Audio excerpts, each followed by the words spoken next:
I'm Tracy Sabol. Tonight on EWTN News Nightly, historic visit.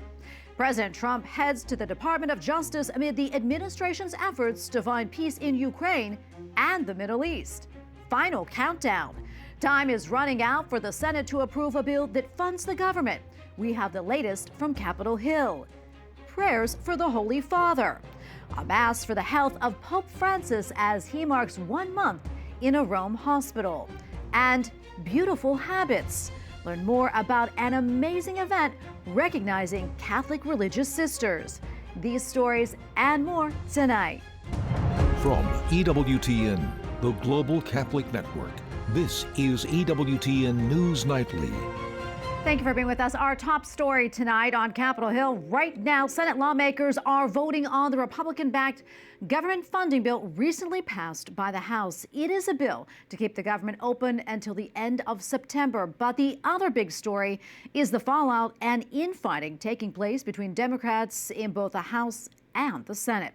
Capitol Hill correspondent Eric Rosales joins us now with the latest. Eric. Well, good evening, Tracy. Yes, a very busy day up here on Capitol Hill. Let's start off with the 6-month CR. Right now, as you mentioned, a vote is taking place in the Senate. Now, Republicans tell me that they believe that they have at least 8 Democrats that are going to cross over party lines and vote to prevent a government shutdown. That shutdown would have taken place at midnight tonight. But for Democrats, the fallout is just beginning. Even before this final vote, Democratic Party leaders in the House, including former House Speaker Nancy Pelosi, were urging their colleagues over in the other chamber, Senate Democrats, to stick to their guns, block the bill, and not listen to their party's leader, Chuck Schumer. I believe it is my job to make the best choice for the country, to minimize the harms to the American people. Therefore, I will vote to keep the government open and not shut it down. With that announcement, the criticism began. Republicans applauded Schumer's decision. Schumer should have caved. Government shutdowns don't help anybody. It hurts the American people. It costs more to shut down and restart the government than just to keep it going along. Not the same reaction from Democrats. They blasted their own leader's announcement just before the Senate vote. Top House Democratic leadership held a news conference urging Senate Democrats to stand firm. We do not want to shut down the government, but we are not afraid of a government funding showdown. We're unified in our opposition, and we are not going to buy into this false binary decision that it's a parade of bad choices. We know that already. We know what this administration and their enablers in the GOP and Congress are doing to the American people. Republicans say the November election results and the back and forth today are signs the Democrats have lost touch with the American people. I think the Democrats are in disarray. They've got no leadership. They're on the wrong side of every issue. And they're infighting. There's a reason why they're the minority party, and I don't think they've hit rock bottom yet. I really don't, politically. Even some Senate Democrats say their party has lost their way. Democrats keep showing up at every night fight with a casserole, and they have these cheesy paddles, and then they, pick your fight or cheese ball stuff. Where's your messaging? And during that news conference, Democratic leader Hakeem Jeffries, he declined to answer our questions on whether or not he's lost confidence in Senator Schumer's leadership, or whether or not that senator should be replaced as leader of the Democratic Party in the Senate. After tonight's vote, senators will head back to their states and won't be back in D.C. until March 24th. Both Republican-controlled chambers, they tell me that they plan to move ahead and put President Trump's agenda into legislative action. At the Capitol, Eric Rosales, EWTN News Nightly. All right, thank you, Eric. Well, former heart surgeon and television host Dr. Mehmet Oz testified before the Senate Finance Committee today. He was nominated by President Trump to head the Centers for Medicare and Medicaid Services. During the hearing, Oz faced questions about his financial ties to healthcare and pharmaceutical companies that he would have the power to influence. If confirmed, Also be the administrator charged with overseeing the nearly $1.5 trillion spent by the federal government on Medicare and Medicaid. Democratic Senator Elizabeth Warren issued a statement stating the agency deserves a leader that is willing to put the interests of patients, providers, and taxpayers first, not an individual that seeks to privatize those programs. Republican Senator Josh Hawley, he is not on the Finance Committee, but he expressed that he's not yet on board because of Dr. Oz's previous views on abortion and transgender issues. You know, the president's been so strong on this issue, the trans issue in particular, getting men out of women's sports, asking Congress to ban trans surgeries and treatments for minors, which I think is absolutely correct. So I sure hope that Dr. Oz is going to adopt those positions. I'd be real concerned if he didn't. Dr. Oz still faces a confirmation vote by the Finance Committee before the nomination could advance to the full Senate. President Donald Trump joins the Attorney General and FBI Director at the Justice Department. In a speech, the president said that today we are restoring fair, equal, and impartial justice under the constitutional rule of law. And he said the FBI and DOJ will once again become the premier crime-fighting agencies on the face of the earth. White House correspondent Owen Jensen reports.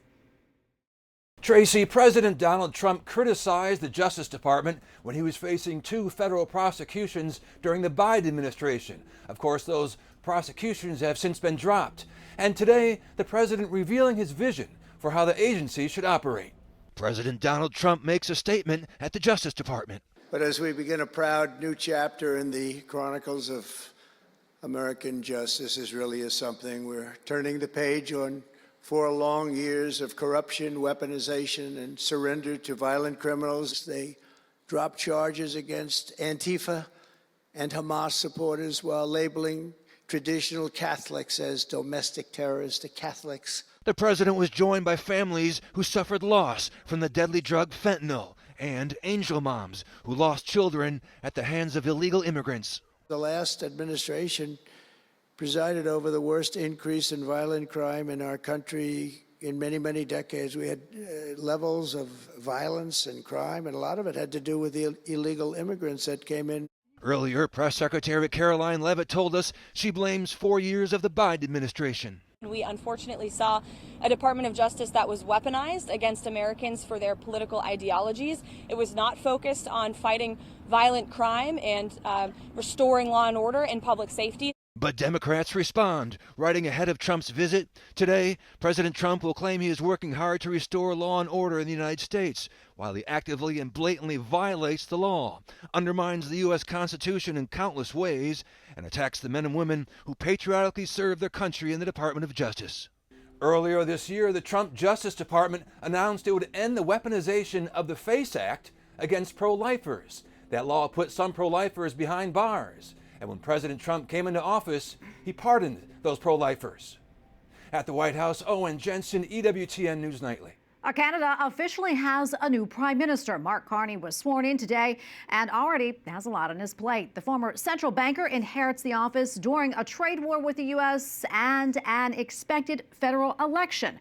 Mr. Carney replaces former Prime Minister Justin Trudeau, who announced his resignation in January, but remained in power until his party elected a new leader. A general election is expected to be triggered in the coming days or weeks.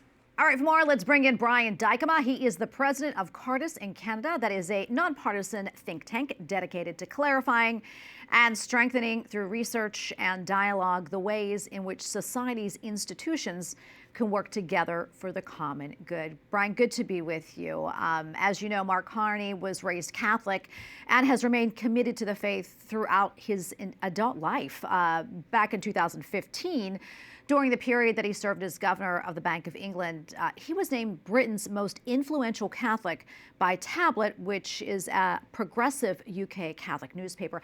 How do you think his faith has influenced his politics? Well, I think it's quite clear that it has in a couple of ways. One, just in the question of personal piety, my understanding is that Mr. Carney is regular attender of Mass, which is one of the things that we as a research organization would use as an example of somebody who is faithful. So there's the personal piety side of things. But then there's on the other side, when you look at his politics and you look at the way he does that, there are a couple of examples, particularly on climate and on finance, where it's clear if you compare his work and his writing, for instance, on money, there's definitely an overlap, and it's certainly one that's been informed by Christian social teaching. So I think there is a very clear case that that's there. I think there are some questions that remain yet, questions around other areas of Catholic social teaching. Of course, it's a broad and wide area of social teaching on social questions. And then there's also the question of like statecraft. How does one conduct oneself as a leader? And I think those are open questions for Catholics looking to understand the extent to which his faith informs his politics. But it is certainly there, and it's certainly something worth taking seriously.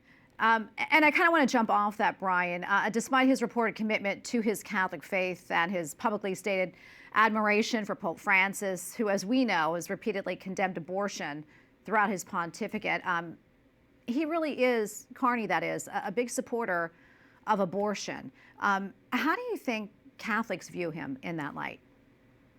Well, I'm not sure how Catholics view him in that light. I think what we can see, though, is something that Pope Francis himself talked about. So Laudato Si, for instance, on the environment, it's very clear that Mr. Carney would be in favor of that, loves that doctrine. But the Pope himself has said, look, people across the secular world love Christians for their commitment to things like to the environment, to the poor, to the vulnerable. And yet they have questions when we are faithful in other areas of life. And I think Catholics it's fair for them to ask those questions about Mr. Carney's commitments on other things.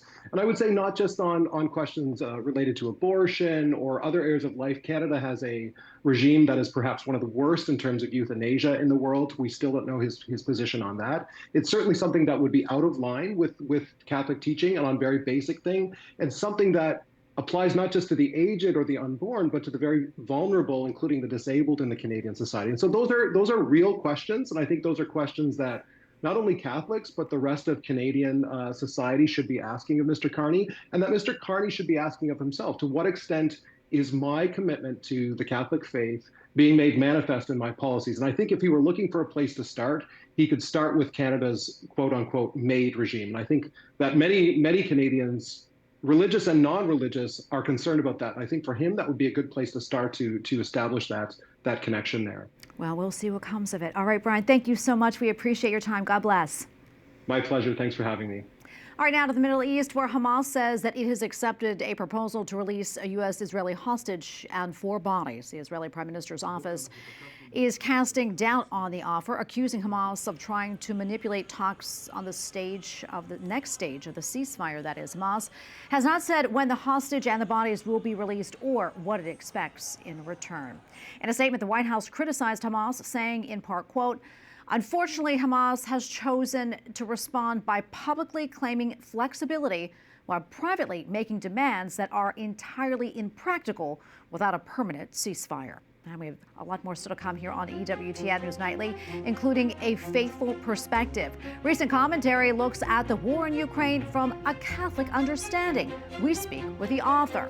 Plus, 1 month ago today, Pope Francis went to the hospital. As he continues to recover, a special mass is celebrated for his well-being. We'll take you there.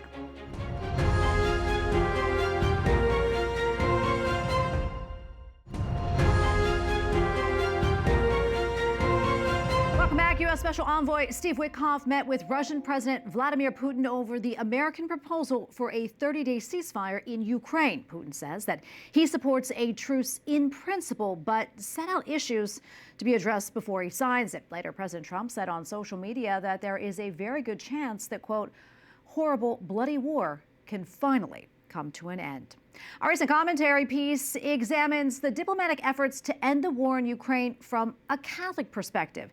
Daniel Gallagher, who worked in the Vatican Secretariat of State for a decade under Pope Benedict XVI and Pope Francis, says the work requires extreme patience and painstaking strategy.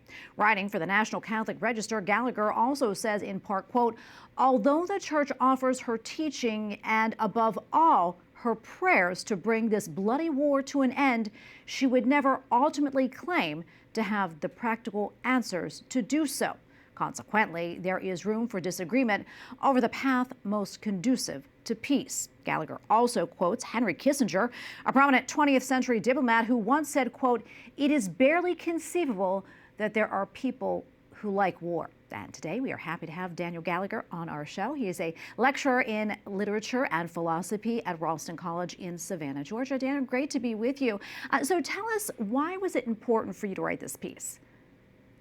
Well, Tracy, thank you for having me. And I would say that the primary thing that motivated me is we really do need to apply some principles of Catholic social teaching to this particular conflict, but also more broadly to a changing world order. We've never been in a more crucial pass in revisiting basically the relationships that we have and multilateral relationships, particularly in Europe and with the United States. And all of this is coming to a head very sadly and tragically in a war which is hurting everyone. And I wrote this piece basically trying to propose some of the principles that we need to reflect on more deeply in order to perhaps come to some answers. And the quote that you had just shared there about the practical answers, the church wants to be involved, is involved, and isn't necessarily involved to that point of coming up with the exact diplomatic solution. But I am finding in my study of Catholic social teaching that there are a lot of principles and ideas that have to bear on this particular conflict and then on what hopefully follows out of a peace process in the current conflict. Yeah, I know you mentioned early on the tense meeting that we saw between President Trump and President Zelensky in the Oval Office, saying the world caught a glimpse of what happens behind closed doors. Your thoughts on what took place during that meeting? Yeah, so Tracy, I was watching this live and I was quite surprised, as many were, but I also, I think, share the experience of others who've been involved in diplomacy and realizing that there was really nothing that unusual about this exchange between the President of the United States, the President of Ukraine, and the Vice President Vance of the United States. But it never really is seen on camera. My take on this event is that, unfortunately, there was an opportunistic, let's say, taking advantage of an opportunity to put something out there in front of the wider public. I don't know if it was planned or not, but it obviously caused some very high tensions. On the other hand, I also began to realize that this was not necessarily the end of hopefully a peace process which is not in place, but God willing, we'll be able to put in place in the near future, or sometime even in the next couple of years. And I don't think that this derailed the hopes of that kind of a process. My hope in being involved in behind the door kind of disputes like this is that you can actually turn it around to make it contribute to that. To reaching a point of perhaps a ceasefire and a process. It's complicated how it gets to that point, but I think that in international diplomacy, in the climate that we're living in, we really have to take everything possibly that can be taken as an opportunity for a step forward needs to be taken in that way. And that might be unusual to look at this event in those terms, but that's the way that I view this, and I view today's events as well in the meeting between U.S. and Russian officials in order to try to come to an agreement on what the next steps are. And to really leave it right there. Thank you so much for weighing in. We appreciate it. God bless. God bless. Thank you, Tracy. Staying at the Vatican, the Holy Father's medical team says that his condition remains unchanged as today marks 1 month since Pope Francis was admitted to Gemelli Hospital, where he is being treated for pneumonia. This morning, the Holy See's Secretary of State celebrated Mass before a distinguished audience. EWTN Vatican contributor Valentina Di Donato has more.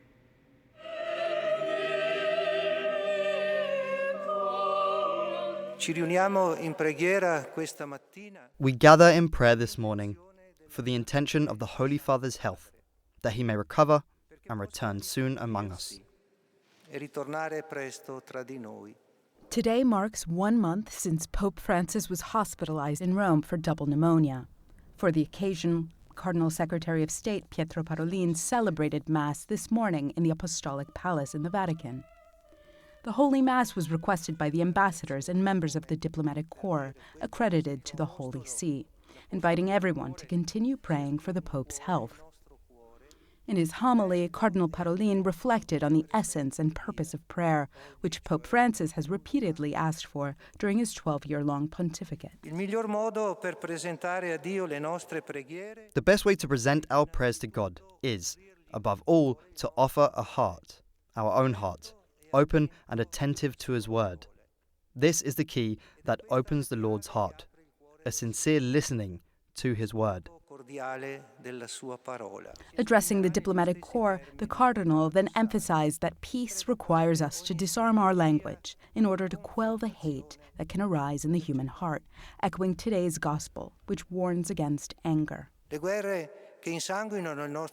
wars that stain our planet with blood, and which we try to prevent through diplomacy, do not begin on the battlefield. They are born here, inside the heart of man. They arise from feelings of hatred and hostility that we harbor toward others. Cardinal Parolin also reminded the faithful of the Pope's emphasis on the importance of asking for forgiveness as a foundation for peace. The famous 3 words that Pope Francis always reminds us of are, excuse me, sorry, and what was the third one? Please. Those 3 words, how difficult it can be to say them sometimes. Even from the hospital, Pope Francis continues to pray for world peace. He has several times asked for prayers for war-torn regions, and every evening, the Vatican confirmed, the Pope continues to call the Catholic parish in Gaza amidst the current conflict, expressing his paternal closeness. In Rome, Valentina Di Donato, EWTN News Nightly. Up next on EWTN News Nightly, brain power, why a groundbreaking study on Alzheimer's is giving credit to an order of religious sisters. Plus, a closer look at an initiative here in the United States to highlight the important work being done by Catholic nuns.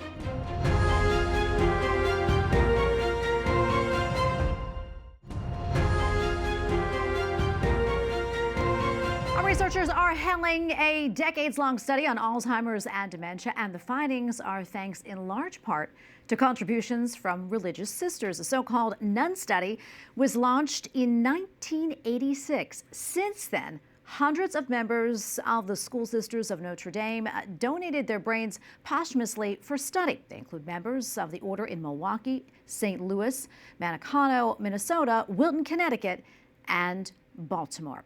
A recent article in the Alzheimer's and Dementia Journal said the study provided, quote, critical contributions to our understanding of Alzheimer's disease and related dementias. Well, the news comes during Catholic Sisters Week. This initiative seeks to put the spotlight on the important work being done by women across the world who have taken religious vows. For more, we turn now to Sister Cora Chaley. She works for Vocations in the Sisters of Life in the Bronx, New York. Sister Cora, great to be with you. We appreciate it. Tell us more about this wonderful initiative and why it's so important.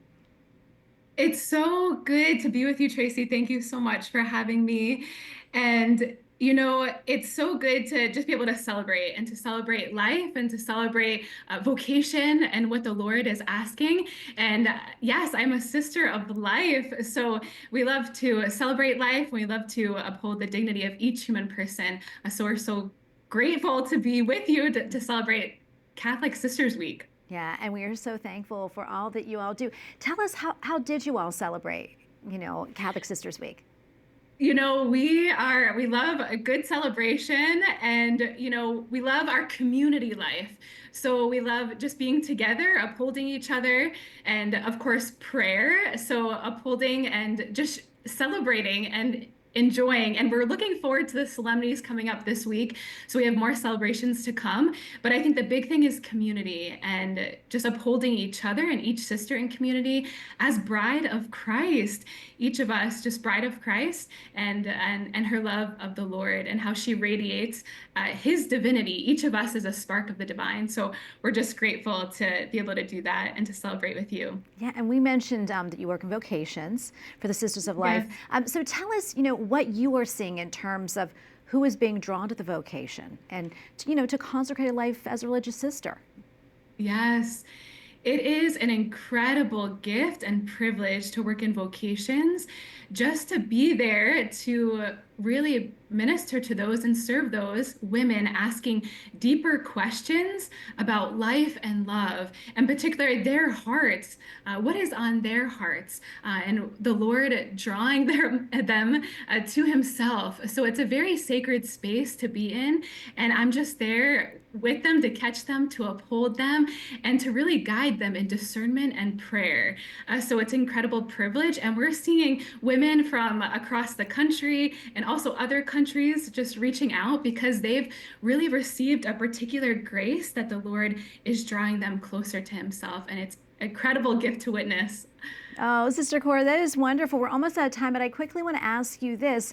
If you could tell us, what drew you to your vocation, and if there's a young woman who's discerning right now, what would you tell her? It's amazing. Every heart is so unique, and it's so beautiful and individual. But I know that the Lord, he drew me to himself just as I was growing closer and in prayer and desiring to go to adoration. So Eucharistic adoration, I really just spent time there. And that's when I encountered his sacred heart, his beating heart, his heart pierced for me. And because his heart is open, I'm able to go in and to come out refreshed and renewed. So I stick close to his heart, and I praise God that his sacred heart and the Eucharistic adoration is such a big part of my story, just to become a bride, a perpetual bride of Christ, which is such a huge gift. And what I would say to young women who are discerning, I would say just open your hearts, open hearts and open hands in his, just to be an open disposition to receive his life and his love within, and just know that he sees you and he knows you, and that each story is so unique and so particular. So just keep leaning into prayer, silence, sacraments, and he's there to catch you, to guide you in whatever vocation he wants you to flourish and thrive in. Well, Sister Cora, thank you so much for taking the time to speak with us. Thank you for your joy, and God bless you. Thank you so much. God bless you. Bye. And we thank you for watching tonight. Remember, you can follow us on social media, Facebook, X, and Instagram at EWTN News Nightly. I'm Tracy Sabol. Good night, and God bless.